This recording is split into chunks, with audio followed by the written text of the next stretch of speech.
It's late at night.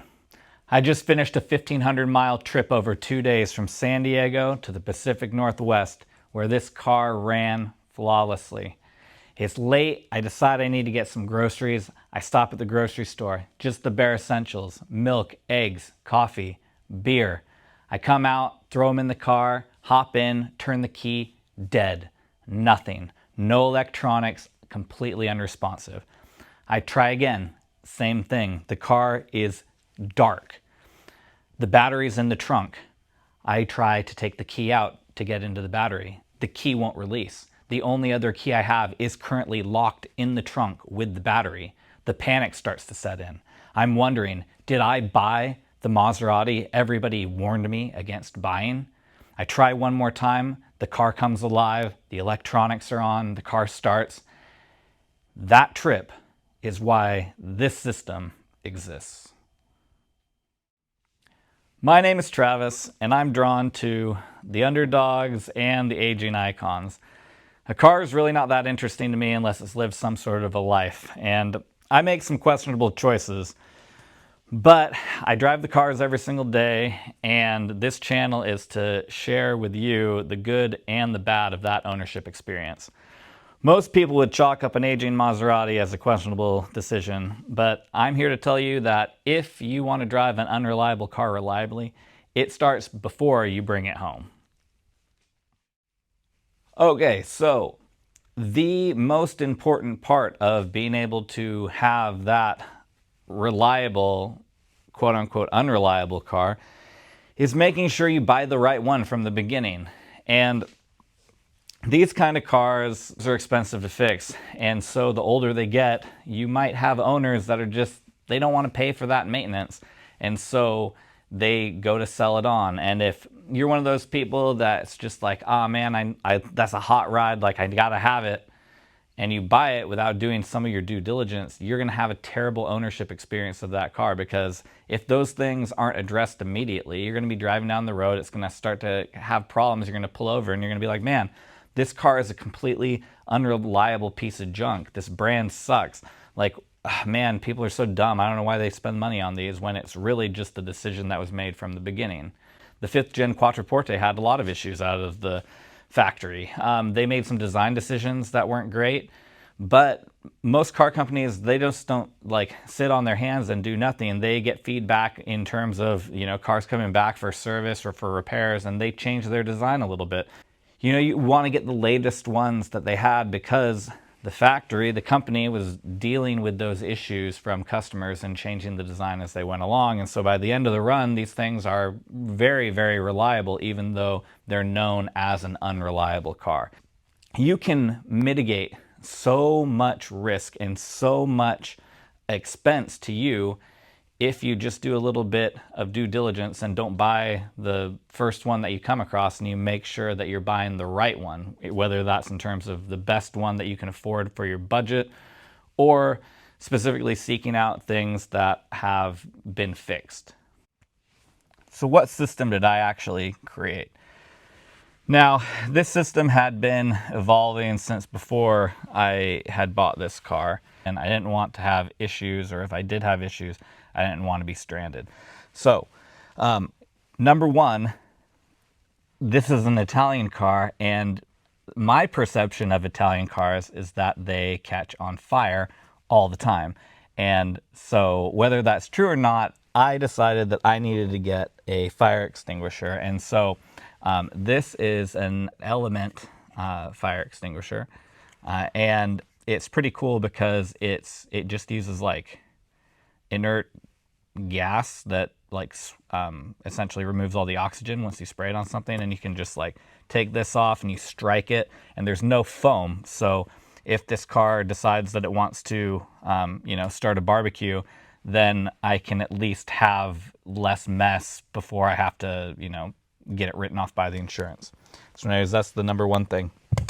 The other thing, since the battery was the thing, you know, right at the beginning, I always carry a 10 mil just to like, you know, loosen the thing up. I'm not going to be doing like straight up huge mechanic work on this thing with this thing on the side of the road, so I don't really carry more tools than that. But that can at least like help me mess around with the electronics or the electrical system in the trunk if need be. Now, if you're like me, one of the things about this kind of car is you're constantly concerned about the engine, right? Like, you like to drive it hard, you like to rev it high, and a check engine light can be a terrifying thing because it usually means it's a massive bill. So I carry this OBDII scanner from BlueDriver in my glove box, and this was about, I think, $100. I just leave it in there. It has an app on the phone, but anytime that like a check engine light pops up, I can just, no matter where I am, pop this thing in there, and I can at least see like, okay, is this something that's going to be like, I should call a tow truck, or I can probably, you know, limp it home or something. This has been pretty good too. Like if I go out and do a PPI on a car, like this is just like super compact and I can take it no problem. So that's pretty good. The other thing with this car, I have taken it on some really long road trips through parts of the country where there's just no cell service. And I drive the 911 too up into the mountains and do twisty roads up there in the North Cascades in Washington. And anytime I do that, I have this Garmin InReach, which is like a satellite text message device that I can, you know, text a family member and say like, hey, I'm at milepost whatever on this highway, broken down on the side of the road. Can you call a tow truck? I've never had to use it, knock on wood, but you know, it gives me some peace of mind knowing that even if I'm like super remote, I'll be able to at least like make an emergency call or, you know, get help. So anyways, that's the stuff that I carry in the cabin of the car. I usually don't actually carry this. I only throw this in when I'm going to go, you know, places where I know is remote. But everything else I do carry in here. I keep that fire extinguisher like right next to the driver's seat just in case. But I also keep a bunch of different things in the trunk. So let's look and see what I've got in there. All right, welcome to the exciting area that is the trunk of a 5th gen Maserati Quattroporte. For how big this car is, this trunk is surprisingly small, but I do carry a few things in here just, you know, to keep me safe. But before that, one of the problems and drawbacks with this car and a lot of older cars is like the electrical system loses some voltage just by sitting. I know with this car, it's caused kind of by the security system alarms on it, and it just, if you let it sit for a week, if your battery is like starting to go out, it can kill the battery. And so just to avoid all of that, I keep it on a trickle charger here. The battery's behind this panel. That's something I do with this car. I do it with my other cars. It's just, you know, when you have a few cars, then you don't drive them every single day, you rotate them through. It's just something you do. Another thing that I keep in every car is a tire pump that you can just plug into your cigarette lighter to set your tire pressure, because you know, it might, if you get a flat, it should at least help you limp it to a tire shop to have them like take the screw out or whatnot. I always seem to pick up nails in cars and it's just something I've always kind of kept with me. Another thing, and I learned this kind of lesson by having the 911, is I keep a quart of oil. I just have it just in case. You never know when your low oil pressure light's going to come on, and if you're somewhere, it's a lot nicer to just have something you can throw in there rather than have to risk that your car is going to, you know, have engine damage. You know, you get busy if you don't check your oil every single day. Another thing here too, obviously the funnel to put that in, and some paper towels to keep it nice and clean. And then I keep a tire pressure gauge so I can work in pair with that, the air pressure or the pump. So those are kind of the things I keep in my trunk. Let's see, I also keep a handful of other exciting things to make sure that this car can survive an apocalypse. You know, first aid kit, jumper cables. Now, people go back and forth about whether or not jumper cables are okay to use with your battery in your Maserati. Some people are like, no, it says you can't use them. It's dangerous. It'll ruin your battery. It's not. Read your owner's manual. I'll put a picture in in here now so you can see it. And that's kind of everything that I keep in the car.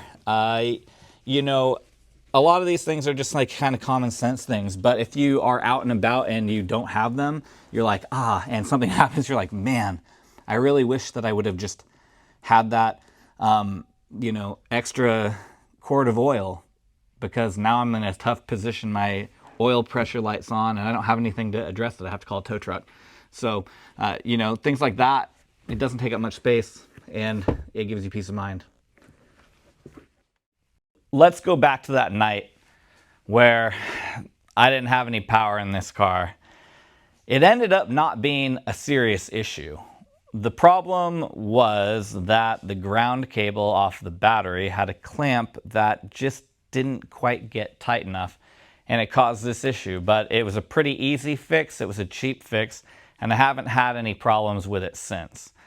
Now, I would say that even this system I've created, it wouldn't cause a car to like never fail, and it's never really designed for that. You have some risk mitigation built in, but failures happen. But what the important thing about this system is when something does happen and you're far away from home and it's the middle of the night, you're not left there completely helpless. You have some agency to get yourself out of that jam.